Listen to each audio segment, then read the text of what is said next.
Starfield is the PC killer. Gamers find it hard to maintain 60 FPS. On Xbox Series X and S consoles, Starfield is locked at 30 FPS with no option to switch to performance mode. The reason for this decision is simple: only owners of the most powerful PCs have the luxury of playing at 60 frames per second.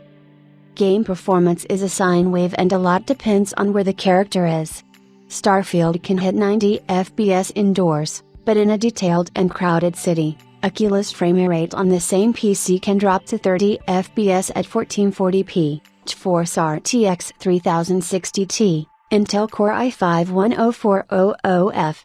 We are talking about the lowest graphics settings, enabled FSR2 and 70% render scale. There are some great threads on Reddit about Starfield's performance on PC. Gamers complain about low frame rates.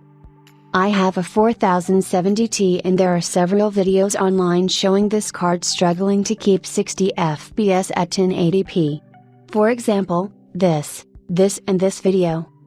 One of the most interesting tests was done by Daniel Owen on YouTube. He tested several popular graphics cards, measuring performance in New Atlantis, the game's first major city, and the first place players are most likely to experience severe frame drops.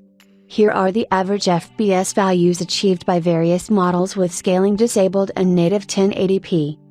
GTX 1060 to 26 FPS. RTX 2060 to 40 FPS.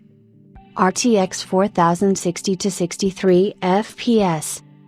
Enabling FSR2 scaling helps, but doesn't make Starfield any more forgiving on the hardware. In the city mentioned above, the RTX 2060 at high settings with FSR enabled at 1080p, 62% resolution scaling, averages only 34 frames.